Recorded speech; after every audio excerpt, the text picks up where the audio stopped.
आज छठा नवरात्रा है। छोटी छोटी देवियों के रूप में पूजी जाने वाली कंजकों के इन दिनों हर कोई पांव छूता है, उन्हें अपने सर आंखों पर बिठाता है। लेकिन ऐसी निर्दयी मां ने समाज के उन सारे मोह को भंग कर दिया जो उसे ममता की मूरत कहकर संबोधित करते थे। अपने प्रेमी के इश्क में इस कदर वो माँ पागल हो बैठी कि उसने अपनी 5 साल की मासूम भी नहीं देखी। थाने में नजर आ रही ये मासूम बच्ची अपनी माँ को ढूंढ रही है। वो माँ जो उसे कुछ दिन पहले पानीपत के मशहूर देवी मंदिर में ये कहकर छोड़ी गई थी कि वो उसके लिए चीज लेने जा रही है। बच्ची को जब अन्य किसी और बच्ची ने देखा तो उससे जाकर बात की और उसकी मम्मी के बारे में पूछा। तब ये खुलासा हुआ कि बच्ची की मां अपनी मासूम को छोड़कर अपने प्रेमी के साथ भाग गई। ये तो शुक्र हो अंचल निवासी नीतू का, जो बच्ची को रोता बिलखता देख उसे अपने साथ ले गई। कल मैं और मेरी बेटी देवी मंदिर में हम घूमने गए थे, वहाँ मेला लगा हुआ है, तो वहाँ ये बच्ची हमें रोती हुई मिली। ये हमारे से पानी मांग रही थी, तो मेरी बेटी ने पूछा उससे भी, बेटा आपकी मम्मा कहाँ हैं? तो वो बोलती है कि मेरी मम्मा तो मेरे को यहाँ छोड़कर कि ये बोलकर कि दवाई लेने जा रही हूँ, वो किसी के साथ चली गई है। तो हमने बोला कि आप हमारे साथ रहोगे, हमारे साथ चलोगे। हमें रात के 12:30 बजे का टाइम था, 12 सवा 12 का। तो हमने वहाँ इसको छोड़ना सेफ़ नहीं समझा। तो लेकिन मैं थाने में आना चाहती थी, लेकिन टाइम ज़्यादा था तो मैं नहीं आई।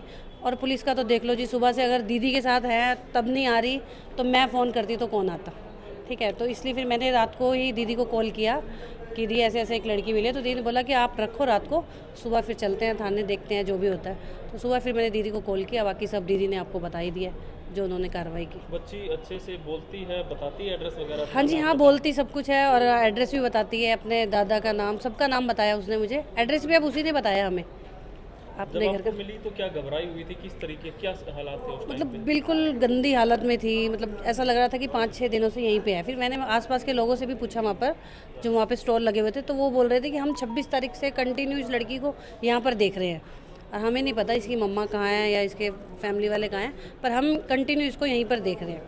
पुलिस का क्या रवैया रहा इस पूरे मामले में? पुलिस का रवैया, सुबह से कॉल कर रहे हैं तो अभी तक तो कोई आया नहीं था। तो फिर दीदी और मैं खुद लड़की को लेकर थाने में आए हैं। क्या नाम है आपका? मेरा नाम नीतू गोस्वामी है और मैं अंसल में रहती हूँ। रात के 12 साढ़े 12 बज रहे थे। नीतू ने पुलिस के पास जाना ठीक नहीं समझा, इसलिए उसने नारी तू नारायणी उत्थान समिति की अध्यक्ष सविता आर्य को कॉल कर पूरे मामले से अवगत कराया। 4 दिन तक बच्ची ऐसे ही देवी मंदिर में भटकती रही, लेकिन ना तो मंदिर कमेटी ने और ना ही वहां पर गश्त करने वाली पुलिस ने उस पर ध्यान दिया। जब समाज सेवी सविता आर्य ने शिकायत के लिए जब तहसील कैंप थाना एसएचओ को संपर्क किया तो पुलिस ने वही ढीला रवैया अपनाते हुए ये कहकर सिरे से नकार दिया कि पहले मामले के बारे में डायल 112 को सूचित करें।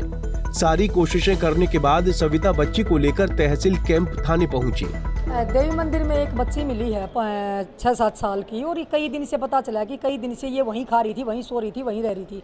आपको पता इतना भीड़ का वाला इलाका है और नवरात्रे चले हुए हैं, इतनी भीड़ है, पुलिस भी वहाँ होती है और उसके बावजूद भी ये किसी के ने बच्ची को नहीं देखा वहाँ पे। कई दिन से वहाँ रह रही थी या सो रही थी। पुलिस ने इसका संज्ञान लेना चाहिए था। रात को 12-1 बजे की ये बच्ची मिली है किसी को और उसने मेरे को कॉल किया। उसी टाइम मैंने कई एसएचओ के नंबर पर मैसेज भेजा कि बच्ची मिली है, किसी की हो तो बता देना। सुबह 9 बजे मुझे पता लगा, लड़की ने बताया कि मेरा जो घर है वो भोला चौक पे है, तो तहसील कैंप का एरिया लगता है। मैंने तहसील कैंप थाने में फ़ोन किया था उसी टाइम पे। एसएचओ से बात हुई, उन्होंने कहा कि कोई नहीं, मैं लड़की का घर ढूंढने की कोशिश कर रही हूँ और आप पुलिस को भेज देना। उसके बाद मैं खुद वहाँ गई हूँ इसके घर। लड़की की नानी का घर मुझे मिला, माता पिता का नहीं मिला, नानी का घर मिला। वहाँ से पूरा पता लगा है कि भाई बच्ची की माँ वो किसी और के साथ भाग गई थी और इसके जो पिता है वो वहीं 4 नंबर गली में हरी सिंह चौक पे रहते हैं। 9 बजे से इनके संज्ञान में है पुलिस के। मैं अभी तक कुछ नहीं किया। 1.5-2 घंटा मैं वहाँ पे भोला चौक पे बैठी रही, वहाँ फ़ोन पे बात करती रही और इससे जो यहाँ पे मुंशी है उससे भी मेरी बात हुई। उसके बाद एक पुलिस वाले का फ़ोन गया कि कहाँ हो आप? मैं यहाँ हूँ, आप आ जाओ एक बार, बहुत गंभीर मामला है बच्ची का, ऐसे ऐसे। तो ये पुलिस नहीं पहुँची और 1.5-2 घंटा बाद देख के मैं खुद थाने में आई हूँ। आके मैंने बोला कि भाई जब ऐसे ऐसे बच्ची का मामला था और मैंने फ़ोन कर रखा था, आप क्यों नहीं आए? तो ये कह रहे हैं जी आपने 112 पे कॉल करना चाहिए था। जब एसएचओ के संज्ञान में डाल रखा तो 112 की क्या कसर थी? क्योंकि 112 का मतलब क्या होता है, 112 लेके भी थाने में ही आती। लेकिन मेन मतलब मेरा ये था कि भाई वहीं नानी रहती है, वहीं माता पिता रहते हैं, अगर कोई ऐसी बात थी तो वहीं उनको बुला के उनको समझा के जो भी था, क्योंकि मैं उस परिवार से नहीं मिल सकती थी। जब पता लगा कि वो शराबी टाइप के व्यक्ति हैं, हो सकता है मैं उनके घर जाती तो मेरे साथ भी कोई हादसा कर देते या मारपीट करते। तो इसी वजह से फिर मैं लड़की बच्ची को लेकर यहाँ आई हूँ। लेकिन असंतोष जवाब है कि पुलिस वाले कह रहे हैं जी आपने तो 112 पे कॉल करना चाहिए था। बच्ची के साथ कुछ अनहोनी भी हो सकती है। देखो बिल्कुल हो सकती है। आपको पता है कि सैकड़ों बच्चों के साथ, जब से मैं तो 9 साल से समाज सेवा में आई हूँ, सैकड़ों ऐसे छोटे छोटे बच्चियों के साथ ये अनहोनी हुई है। कहीं बच्चियों को के साथ दुराचार करके उनको मार भी दिया गया है।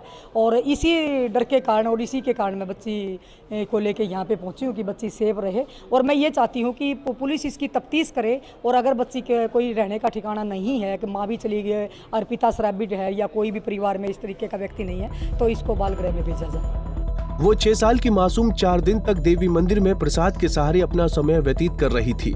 बच्ची की माने तो वो LKG में पढ़ती है और उसकी माँ अक्सर उसकी पिटाई करती है।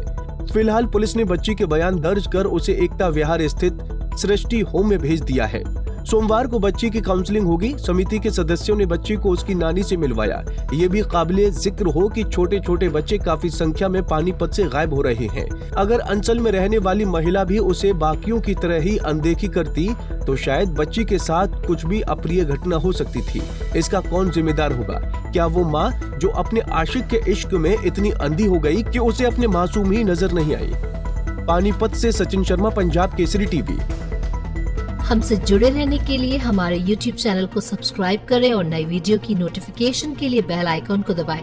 अगर आप ये वीडियो Facebook पर देख रहे हैं तो लाइक जरूर करें और ज्यादा से ज्यादा शेयर करें। धन्यवाद।